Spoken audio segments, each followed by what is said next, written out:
Hello বন্ধুগণ, আমি সাধনা আরও একটা ঝাঁকানাকা রেসিপি নিয়ে চলে এলাম রান্নাঘরে। তো বন্ধুগণ, আজকে আমি তোমাদের সাথে অবাক করার সাথে কাঁকরোলের এক নিরামিষ রেসিপি নিয়ে হাজির হয়ে গেলাম। কাঁকরোল তো অনেক রকমভাবে খেয়েছো, একবার এইভাবে কাঁকরোল রান্না করে খেয়ে দেখতে পারো। গরম গরম ভাত, রুটি, পরোটা সব কিছুর সঙ্গে খেতে জাস্ট অসাধারণ টেস্টি লাগে। যারা কাঁকরোল খেতে একদমই পছন্দ করে না তারাও দেখবে আঙুল চেটে পুটে খেয়ে নেবে, এতটাই টেস্টি খেতে হয়। তো চলো দেখে নেওয়া যাক আজকের রেসিপি। তো বন্ধুগণ, কাঁকরোলের এই অবাক করা নিরামিষ রেসিপিটি বানাতে এখানে আমি নিয়েছি 7 পিসের মতো কাঁকরোল।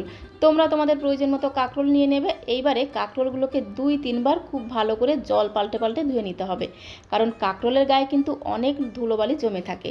মানে কাঁকরোলের গায়ে যে দেখছো ছোট ছোট কাটা কাটা অংশ, এর মধ্যে কিন্তু প্রচুর ধুলোবালি জমে থাকে। সেজন্য প্রথমে খুব ভালো করে জল দিয়ে ধুয়ে তারপরে এই কাটার মতো ছোট ছোট অংশগুলোকে একটা ছুরি অথবা বটি দিয়ে একদম ঝাঁকানাকা করে একটু ছেঁচে ফেলতে হবে। অবশ্যই কিন্তু কাটা কাটা অংশটাকে একটু ছেঁচে ফেলবে, তাহলে কিন্তু খেতে ভালো লাগবে। তারপরে কাঁকরোলটাকে মাঝখান থেকে এইভাবে দুফালি করে কেটে নিতে হবে। তারপরে এইভাবে একটু ছোট্ট ছোট্ট টুকরো করে কেটে নেব। এতে কাঁকরোলগুলো খুব তাড়াতাড়ি সেদ্ধ হয়ে যাবে, নরম হয়ে যাবে, আর খেতেও কিন্তু ভীষণ টেস্টি লাগবে। তো সমস্ত কাঁকরোলগুলোকে এইভাবে আমি কেটে নেব।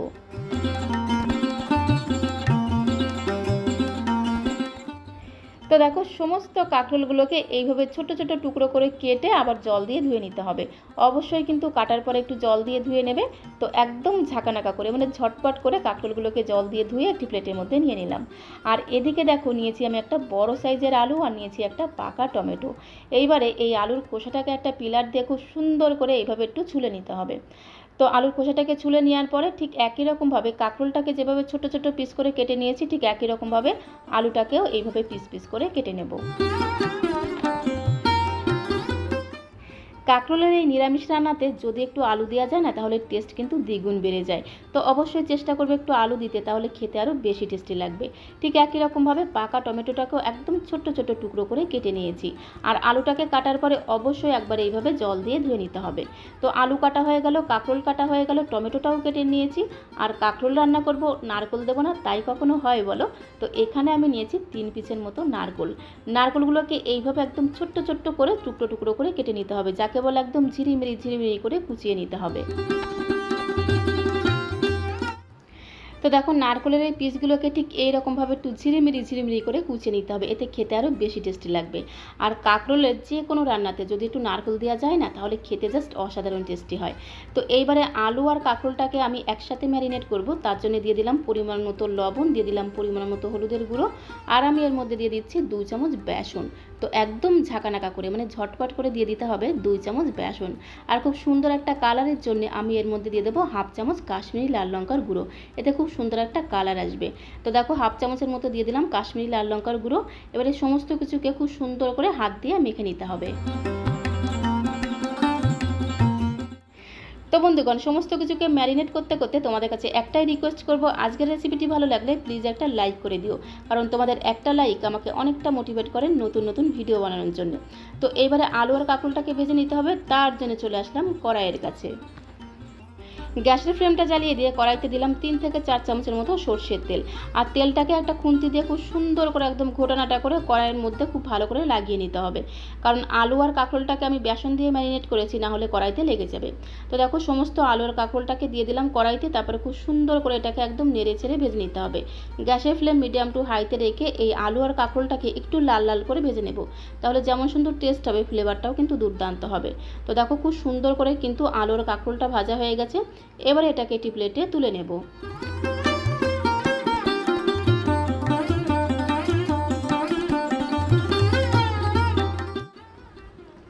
তো বন্ধুগণ, আলু আর কাঁকরোলটাকে ঠিক এইরকম একটু লাল লাল করে ভেজে নিতে হবে, তাহলে খেতে কিন্তু ভীষণ টেস্টি হবে, আর ফ্লেভারটাও জাস্ট অসাধারণ হবে। তো এইবারে ওই কড়াইতে দিয়ে দেবো আরও 2 থেকে 3 চামচের মতো সর্ষের তেল। তো দেখো, 2 থেকে 3 চামচের মতো সর্ষের তেল দিয়ে দিলাম, আর ফোড়নে দেবো একটা শুকনো লঙ্কা মাঝখান থেকে ছিঁড়ে দিয়ে দিলাম। আর আমি এর মধ্যে দেবো 1/2 চামচ গোটা জিরে ফোড়ন। তারপর আমি এর মধ্যে দেবো একটা তেজপাতা মাঝখান থেকে ছিঁড়ে দিয়ে দেবো। এখন আমি এর মধ্যে দেবো কিছুটা গোটা গরম মশলা ফোড়ন। এর মধ্যে আছে 3টে এলাচ, লবঙ্গ, দারচিনি। একটু গোটা গরম মশলা ফোড়ন দিলে খুব সুন্দর একটা ফ্লেভার হবে, খেতেও ভীষণ টেস্টি হবে। তো ফোড়নটাকে খুব সুন্দর করে একটু নেড়েছেড়ে ভেজে নিতে হবে। যখন এই ফোড়ন থেকে খুব সুন্দর একটা ভাজা ঘ্রাণ বেরোবে তখন আমি এর মধ্যে দেবো কুচনো নারকেল। নারকেলটাকে একদম ঝিরিমিরি করে কুচিয়ে রেখেছিলাম। তো এই কুচনো নারকেলটাকে মিনিট খানেক একটু ভেজে নেব। এতে নারকেল থেকে খুব সুন্দর একটা ভাজা ঘ্রাণ পাবে।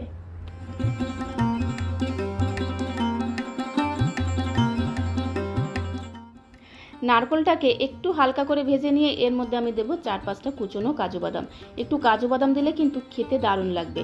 ঠিক একই রকমভাবে 4-5টা কুচনো কিশমিশও আমি এর মধ্যে দিয়ে দেবো। তো বন্ধুগণ, তোমরা হয়তো মনে মনে ভাবছো যে এই কাজু বাদাম, কিশমিশ, নারকেল এগুলো তো মিক্সিং জারে পেস্ট করে দেওয়া যেত। হ্যাঁ, দেওয়া যেত, কিন্তু সেই টেস্টটা একরকম হতো। আর এইভাবে যদি নারকেল কুচির সঙ্গে একটু কাজু বাদাম, একটু কিশমিশ কুচিয়ে দেওয়া যায় না, তাহলে এর টেস্টটা হবে সম্পূর্ণ আলাদা। যখন তুমি কাঁকরোলের তরকারিটা খাবে, এই কাজু বাদাম, কিশমিশ, নারকেলের টুকরোটা গালের মধ্যে পড়বে, খেতে কিন্তু দারুণ টেস্ট লাগবে। এখন আমি এর মধ্যে 1 চামচ কাসুরি মেথি 2 হাতের তালুতে রেখে একটু ঝাঁকানাকা করে ঘষে দিলাম। এতে যেমন সুন্দর টেস্ট হবে, ফ্লেভারটাও দুর্দান্ত হবে। তো কাসুরি মেথিটাকে দিয়ে একটু নেড়েচেড়ে ভাজতে ভাজতে দেখবে খুব সুন্দর একটা ফ্লেভার পাবে। তখন আমি এর মধ্যে দিয়ে দিলাম 1 চামচ আদা কাঁচা লঙ্কা বাটা। 1 ইঞ্চি মতো আদা আর 4-5টা কাঁচা লঙ্কা একসঙ্গে বেটে রেখেছিলাম, সেই আদা কাঁচা লঙ্কা বাটা দিয়ে দিলাম 1 চামচ। আদা কাঁচা লঙ্কা বাটা দিয়ে খুব সুন্দর করে একটু নেড়েচেড়ে মিশিয়ে নিয়ে এর মধ্যে দিয়ে দেবো সেই টমেটো কুচিটা, যে টমেটোটাকে একদম ছোট্ট ছোট্ট টুকরো করে কেটে রেখেছিলাম। সেই টমেটোর কুচিটা দিয়ে আবারও খুব সুন্দর করে একটু নেড়েচেড়ে মিশিয়ে নেব।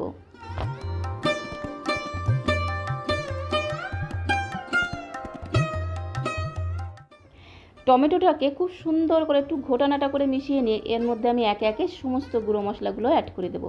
প্রথমে দিয়ে দিলাম স্বাদ মতো লবণ, দিয়ে দেবো পরিমাণ মতো হলুদের গুঁড়ো, আর আমি এর মধ্যে দেবো 1 চামচের 3 ভাগের 1 ভাগ জিরের গুঁড়ো। সমস্ত মশলাগুলো কিন্তু আমি অল্প পরিমাণে দিচ্ছি। তো 1 চামচের 3 ভাগের 1 ভাগ জিরের গুঁড়ো দিলাম, আর হাফ চামচের মতো দিয়ে দেবো একটু ধনিয়া গুঁড়ো। ধনিয়া গুঁড়ো একটু বেশি দিলে ফ্লেভারটাও যেমন দারুণ হবে, টেস্টটাও কিন্তু দুর্দান্ত আসবে। কালারের জন্য দিয়ে দিচ্ছি 1 চামচের 3 ভাগের 1 ভাগ কাশ্মীরি লাল লঙ্কার গুঁড়ো। কাশ্মীরি লাল লঙ্কার গুঁড়ো দিলে খুব সুন্দর একটা কালার আসবে।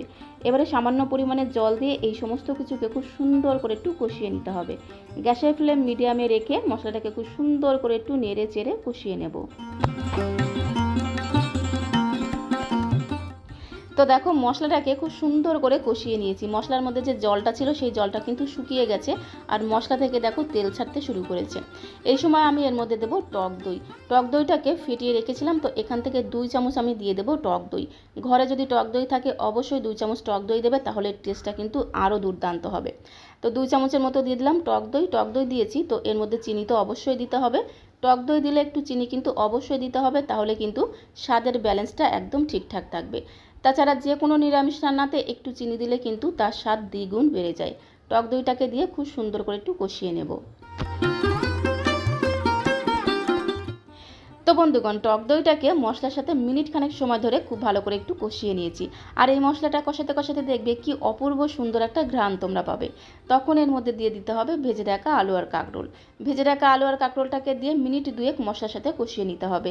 গ্যাসের ফ্লেম মিডিয়াম টু লোতে রেখে খুব সুন্দর করে মিনিট 2 মশলার সাথে আলু কাঁকরোলটাকে কষিয়ে নেব, তাহলে খেতে কিন্তু দারুণ টেস্ট হবে।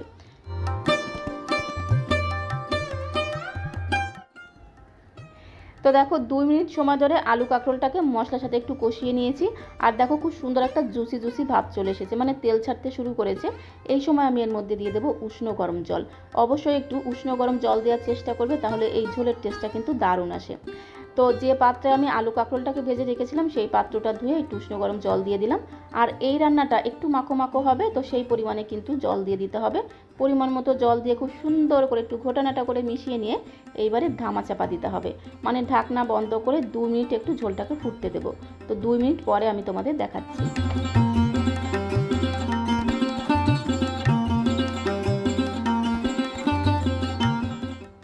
2 মিনিট পরে ঝোলটা যখন একটু ফুটে উঠেছে তখন ঢাকনাটা খুলে খুব সুন্দর করে একটু ঘোটানাটা করে মিশিয়ে নিতে হবে, মানে নেড়ে চেড়ে মিশিয়ে নিতে হবে।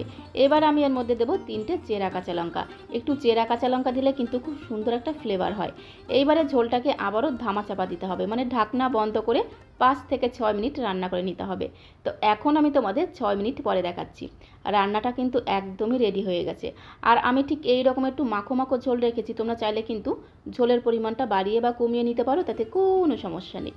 তো খুব সুন্দর করে একটু নেড়েচেড়ে মিশিয়ে নিয়ে তোমাদের দেখিয়ে দিচ্ছি, দেখো আলুটা খুব সুন্দরভাবে সেদ্ধ হয়ে গেছে, কাঁকরোলটাও কিন্তু খুব সুন্দরভাবে নরম হয়ে গেছে। তো খুব ভালো করে এইভাবে একটু নেড়েচেড়ে মিশিয়ে নিয়ে এর মধ্যে আমি দিয়ে দেবো সামান্য একটু গরম মশলার গুঁড়ো। যেহেতু গোটা গরম মশলা আমি ফোড়নে দিয়েছিলাম, তাই এর মধ্যে 2 থেকে 3 চিমটির মতো একটু গরম মশলার গুঁড়ো দিয়ে দিলাম। আর আমি দেবো সবশেষে একটু ঘি, তো 1 চামচের মতো ঘি দিয়ে দিলাম। যে কোনো নিরামিষ রান্নাতে একটু ঘি দিলে কিন্তু তার ফ্লেভারটা, টেস্টটা কিন্তু দুর্দান্ত হয়। তো ঘি আর গরম মশলা দিয়ে খুব সুন্দর করে নেড়েচেড়ে মিশিয়ে নিয়ে গ্যাসের ফ্লেমটা বন্ধ করে দেবো।